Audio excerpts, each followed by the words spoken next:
Bonsoir, nous sommes le lundi 29 janvier 2024 et le sujet est l'ADSL. Pour Asymmetric Digital Subscriber Line, la fermeture définitive du réseau cuivre commence la semaine prochaine. La fermeture du réseau téléphonique, datant des années 1960, se fera par lots de plus en plus massifs. Le premier, de taille modeste, porte sur 211 000 locaux. Alors qu'il n'est déjà plus possible de demander de nouveaux raccordements, Orange annonce le coup d'envoi de la phase industrielle de l'arrêt définitif de l'ancien réseau téléphonique basé sur des paires de cuivre, qui sert encore à délivrer des millions d'accès Internet via la technologie XDSL. Mercredi 31 janvier 2024, l'opérateur historique appuiera donc sur le bouton Off pour un premier lot de 211 000 foyers. L'opérateur a auparavant lancé plusieurs expérimentations depuis 2020 pour s'assurer que les dépôts du réseau téléphonique commuté RTC se passeraient sans encombre. La fermeture du RTC ADSL téléphone prendra au moins 6 années. Chaque lot est d'ailleurs choisi pour faire en sorte que seuls les foyers situés dans des zones où la fibre a été tirée sont concernés par la fermeture du RTC. L'ARCEP surveille la situation de près afin que les foyers et locaux professionnels concernés aient à la disposition une alternative pour accéder à Internet. La fermeture totale du RTC prendra toutefois encore plusieurs années. Pour l'heure, la date butoir est fixée à janvier 2030, dans 6 ans. L'approche d'Orange et de l'ARCEP est en effet de fermer les accès cuivre par lots de plus en plus importants, de quoi avancer plus facilement avec le déploiement de la fibre. Dans les années suivantes, courant janvier, d'autres lots de lignes seront ainsi déposés. En janvier 2025, ce sont 954 000 locaux dans 829 communes qui verront leurs lignes cuivre coupées. En janvier 2026, la fermeture concernera 2,5 millions de locaux dans 2145 communes, avant d'atteindre la fermeture définitive des 42 millions de lignes encore actives début 2030. On pourra récupérer des milliers et des milliers de tonnes de cuivre dont le cours a bien grimpé depuis ces 15 dernières années.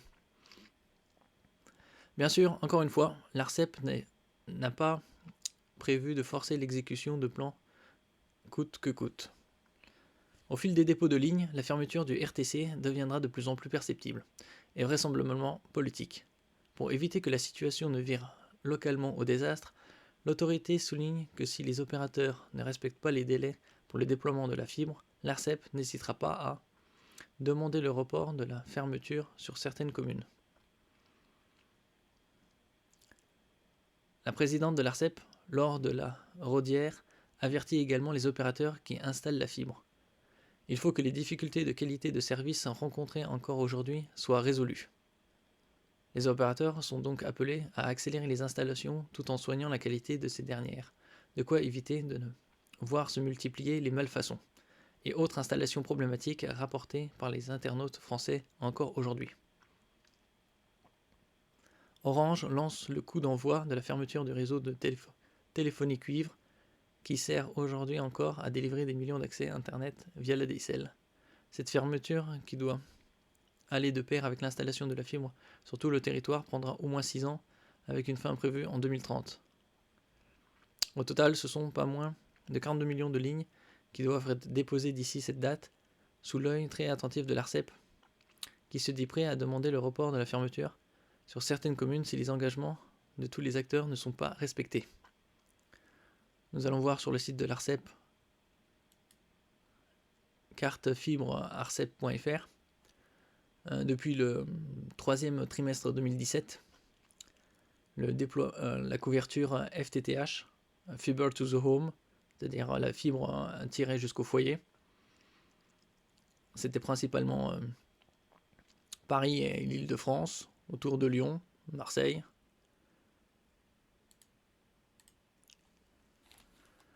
Et on avance trimestre par trimestre. Le quatrième trimestre 2017, le premier trimestre 2018, le deuxième trimestre 2018, troisième trimestre Quatrième trimestre 2018. Premier trimestre 2019, ça progresse relativement lentement. Là, il y a un bond relatif au deuxième trimestre 2019. C'est surtout en 2019 que ça commence à accélérer. Troisième trimestre. Quatrième trimestre 2019. Premier trimestre 2020. Deuxième trimestre 2020. Troisième trimestre 2020. Quatrième trimestre. Là, l'année du Covid, ça a permis de déployer massivement la fibre un peu partout sur le territoire. Premier trimestre 2021. Deuxième trimestre 2021. Troisième trimestre 2021. Quatrième trimestre 2021. Et comme ça, ainsi de suite.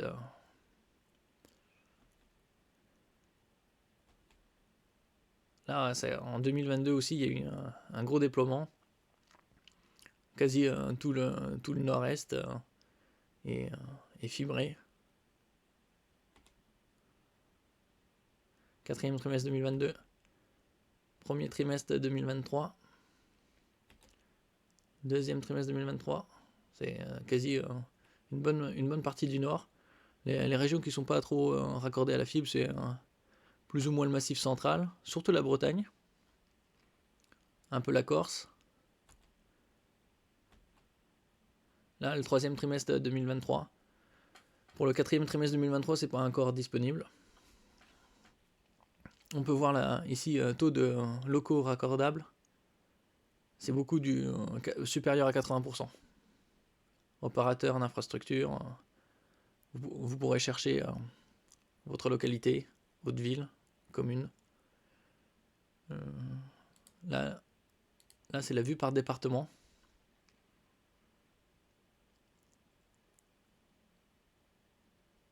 Ça, c'est par commune.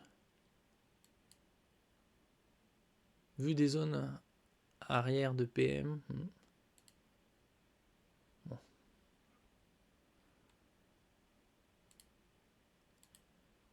Ça, c'est déploiement fibre, débit de...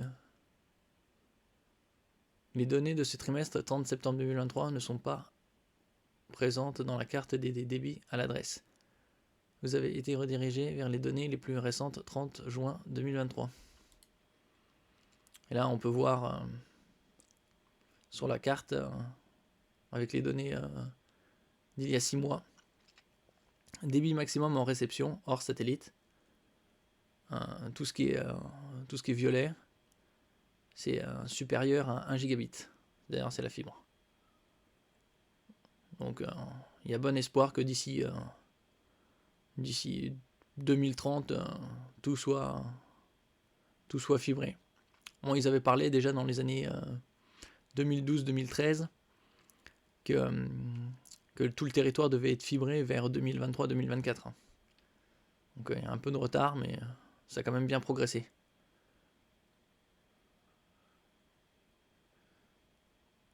Bon, en ce qui concerne les comparateurs de box internet, on peut sélectionner ici par opérateur. Les principaux sont SFR, Free, Bouygues Télécom, Orange.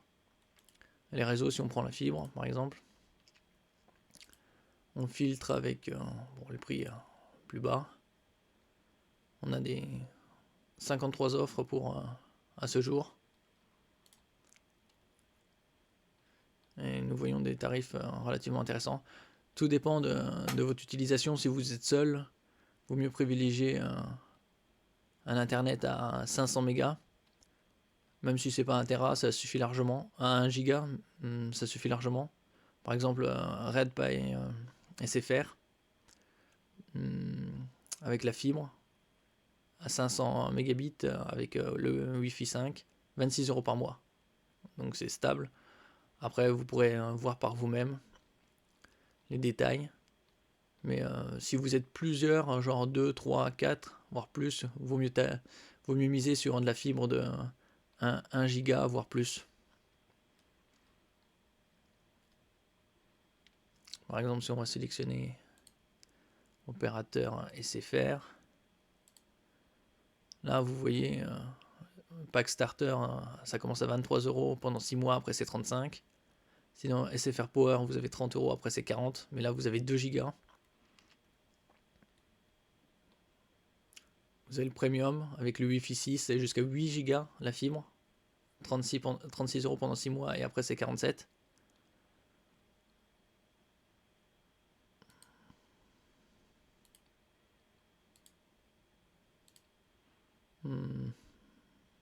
Pour Free, c'est 1 giga 20 euros et après pendant 12 mois après c'est 45, donc c'est un peu plus cher. Bon, si vous êtes vous pourrez voir par vous-même, je mettrai les liens en description. Sélectionnez par ça. Là, cette offre-là, elle a l'air pas mal si vous êtes un foyer à une seule personne. Parce que vous avez la fibre à 500 mégabits seconde, c'est largement suffisant. 26 euros, sans augmentation.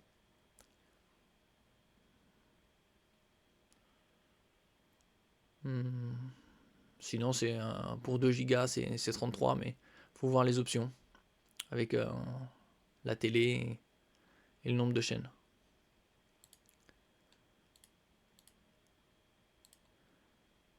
Un Bouygues, vous avez 19, c'est encore mieux, mais c'est que pendant 6 mois. Après, c'est 33. Pour 1 giga, vous commencez à 27 pendant 6 mois et après, c'est 43.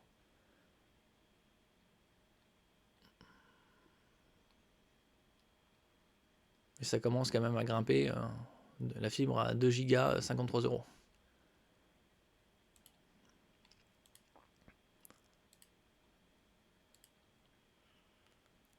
Soch, 300 mégas seulement, à 21 euros par mois pendant 6 mois et après 31.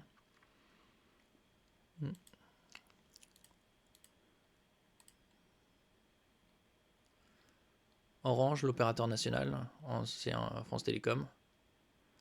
La Wi-Fi 5, fibre 500, 25 euros pendant 6 mois, après c'est 43, ce qui est relativement onéreux pour ce que c'est. Là, vous avez même la fibre à 5 gigas, 40 euros, et après ça passe à 58. Bon, après il y a des offres combinées avec téléphone, mais bon.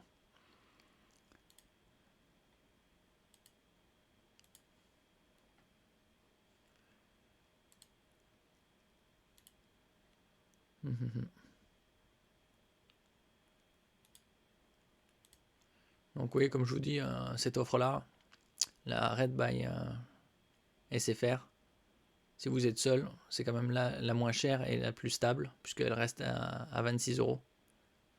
Mais il n'y a que Internet. Si vous voulez la box télé et plus de chaînes, il faudra rajouter 5 euros, 2 et 3 euros.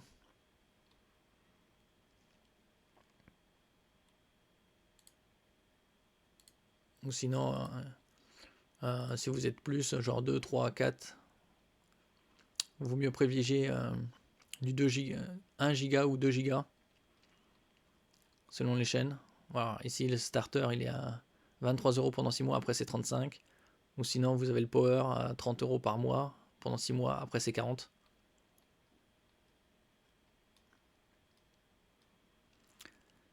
Merci pour votre écoute. N'oubliez pas de mettre un j'aime, un commentaire, de partager et de vous abonner à la chaîne. À la prochaine.